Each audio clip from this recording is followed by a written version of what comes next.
Wole Oluyede of the PDP finished a distant second with just 40,543 votes. And as you've been hearing, Ambassador Dare Bejide, who we had on Sunday Politics yesterday, came in third place with 12,872 votes. The voter turnout was a very big issue with this election, and it brings up the question about the least of us voting in people into office. Do the people who are in office truly represent the people if the people didn't engage that process?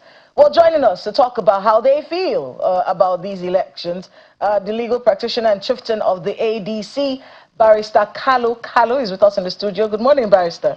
Good morning, Kayla. It's good to have you with us in the studio. Same here. All right, so let's talk about your thoughts on these results. First of all, we heard your candidates yesterday, and he was mentioning names.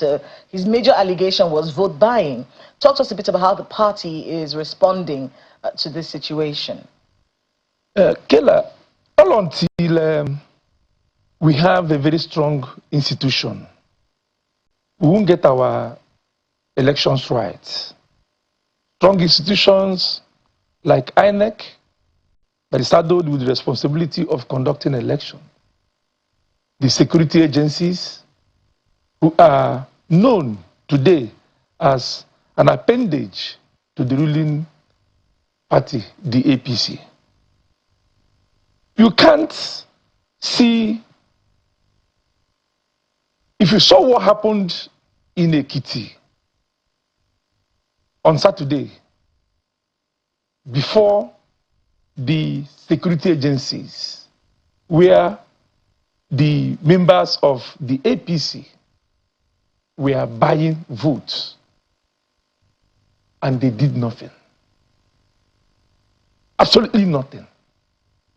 Even prior to the election, we saw video clips on social media where people were being given voters' cards so that on the election day they will go and vote, whether the voters' card belong to them or not. All until we have very strong institutions to man and conduct our elections, my sister, will just be wasting our time.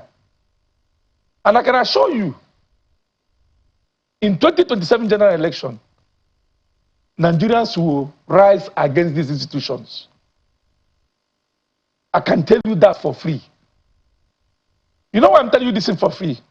Because we know that the destiny of this nation is in our hands. It is no longer in the hands of INEC, the DSS, the police, or all the security agencies. We know they are all compromised. And because they are all compromised, we won't allow them to detect the outcome of 2027 general election.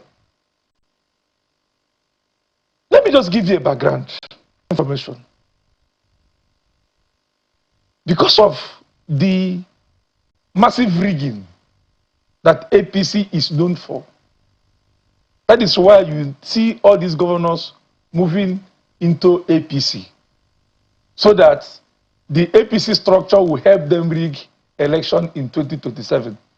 But we are telling them they have made the worst mistake any politician can make, thinking that going into 2027 election, that Nigerians will allow them rig 2027 general election.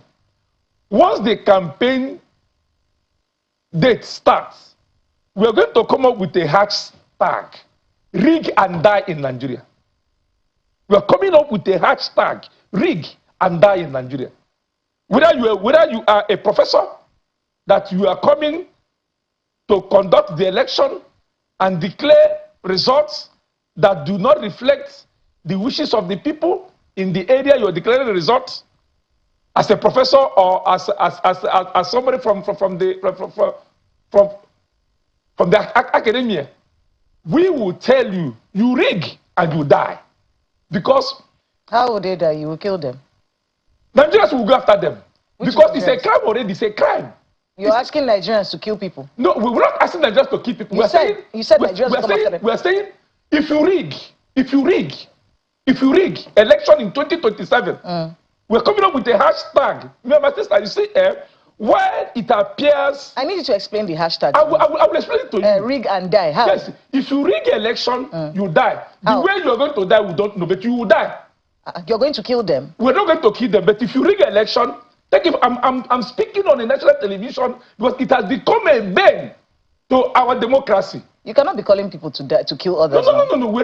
Did I say people should go and kill them? I said we are coming up with a hashtag. The way you're going to die, we don't know. Is it spiritual? I don't know, but it's going to be a hashtag that you rig, you die. In Nigeria, we're not going to I thought we have passed this stage of where election is do or die. It's not a do or die. And we do not condone violence. Hold on a second. It's not a do or die. Hold on, Barrister Kalu. My sister, it's not a do or die. Hold on a second, Barrister Kalu. Can you allow me to explain to you what I mean? Hold on a second. We cannot be calling on people's death because of an election. You cannot be doing that. We can't do that. You can't do that on live TV. You can't be talking about people dying because of an election. That's wrong. Can I explain to you? How can you do that? Can I explain to you? Which one is more? Which one is more? That I made an transaction.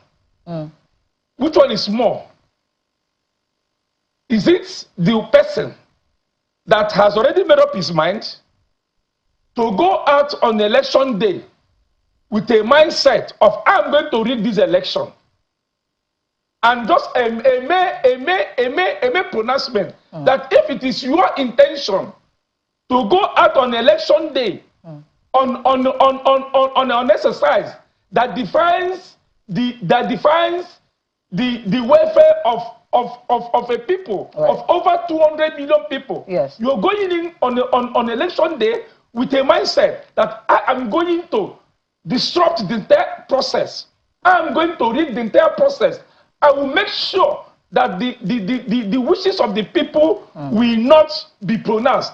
And then that one means nothing to you, Kela. Then what now matters to you is that Kalu said that if it is what is your intention to go out that very day, whether you're a police officer, yes, whether you're an NNC officer, that you cannot do it and come back home alive. You cannot be asking for people to die. It's against the law. And then, of course, you're perpetuating violence. We cannot allow that. No. We can't allow that. Violence. You are. You just said people should die because they rigged an election. I'm saying if you do it, which means you already committed a crime. If you do it, let's change. Maybe look at that hashtag again. If you rig, we are going to put up that hashtag. Maybe if you rig, you go to jail. Maybe not die. No, not to go to jail, because my sister cannot be killing people. My sister, let me tell you, I've been around for a long time. You know, when we say we have weak institutions, we don't just talk about INEC. INEC is just one of the institutions that conduct election. We have the judiciary, and the people have lost so much confidence in the judiciary.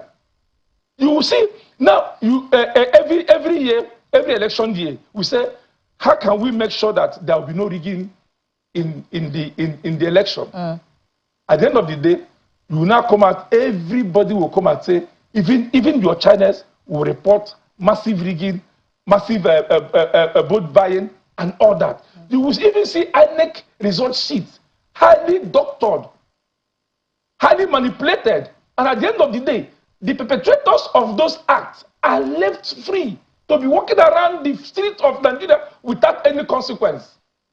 So that is what we are saying.